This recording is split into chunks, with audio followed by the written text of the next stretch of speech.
Okay, let me guess. You've got a spreadsheet full of leads that you're chasing like your life depends on it. 10 follow-up emails, 5 voicemails, 3 just checking in texts, and crickets. Meanwhile, all the gurus are telling you to follow up until they buy or they die, right? How exactly is that working out for you? What if I told you that all those aggressive follow-ups aren't just wasting your time, they're actually repelling the dream clients that you really want to work with? So today I'm pulling back the curtain on why chasing leads harder isn't the answer and what you should be doing instead to attract clients who are actually excited to work with you, right? Like what a concept. I see this all the time. Ambitious agents spending hours each day on follow up sequences, sending those just checking in messages, and wondering why they're not converting more leads into clients. I'm sure you've tried it all, the 33 touch plans, the drip campaigns, the circle prospecting calls. You're following all the scripts from all the coaching programs, and yet you're still dragging people kicking and screaming to work with you. And let's be honest, it feels terrible, right? Like it feels terrible chasing people who clearly aren't interested, feeling like you're begging for business. And then when you do finally convince someone to work with you, they are your most difficult clients ever. Those are the huge nightmare clients.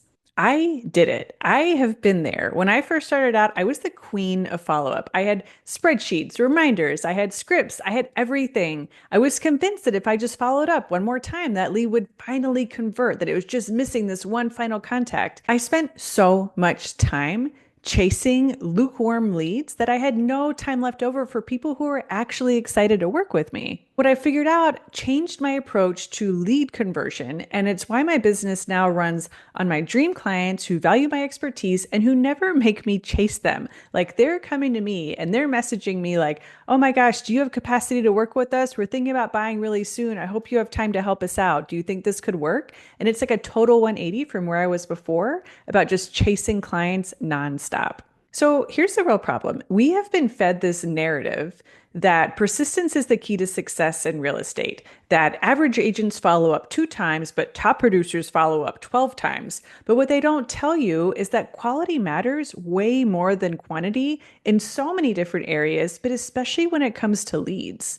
So the truth is that if you have to drag someone kicking and screaming to work with you, to return your calls, to email you back, they're either not that serious about buying or selling, or they're not that serious about working with you specifically.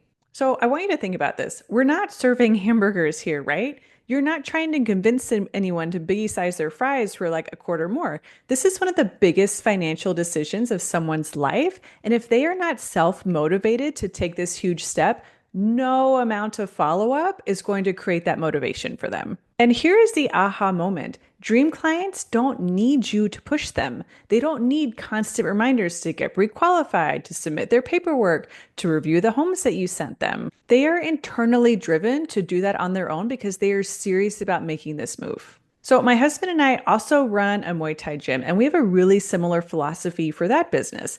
We do trial classes, but we never chase people afterwards. Because if someone wants to join our gym, they will. And we only want people in our community who are serious about training and being part of what we've built.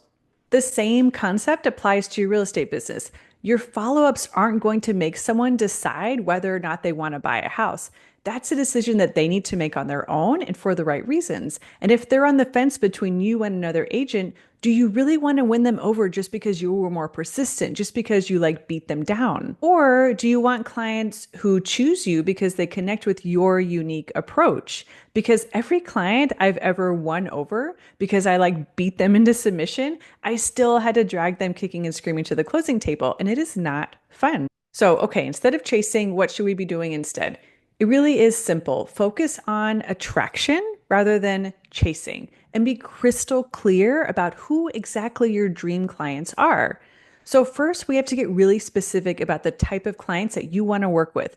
What are their qualities? What makes them a joy to serve to you? How do they make their decisions? When you know exactly who you're looking for, you stop wasting your time on everyone else. When you know exactly who you're talking to, you start talking specifically to that person and not just like talking to the masses and anyone who could possibly one day think about buying or selling a home. Next, position yourself as the expert who serves those specific dream clients. So create content that speaks directly to their needs and their concerns and their desires, and be the guide who helps them like navigate the journey that they're already on. Not the salesperson who's trying to convince them to start a whole new journey that they're not even ready for. Meet them where they're at and show them that you are the agent who can help them get what they want. Instead of following up harder, follow up smarter. So send value based follow ups that show your expertise and that reinforce why you're different from every other agent who's been sending them mailers, cold calling them, who's also been following up insanely hard. One thoughtful, personalized follow up is worth more than 10 generic, just checking in messages.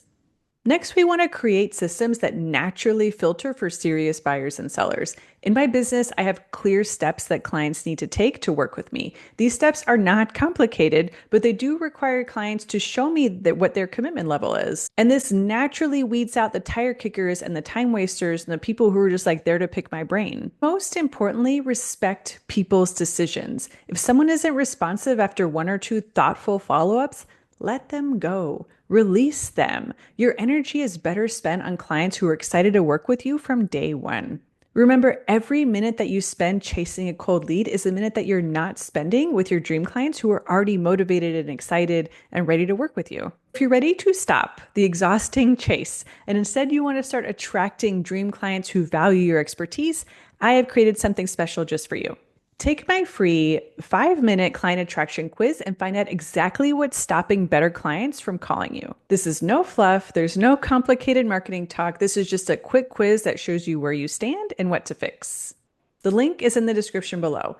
Don't wait, because while other agents are busy sending their 12th just checking in message to cold leads, you could be building a business that's filled with clients who respect your time and who value your expertise. Remember, you didn't get into real estate to become a telemarketer, to become someone where people are like, oh my gosh, who is this number and why do they keep calling me?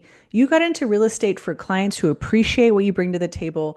And that starts with you respecting yourself enough to stop chasing people who are just not interested.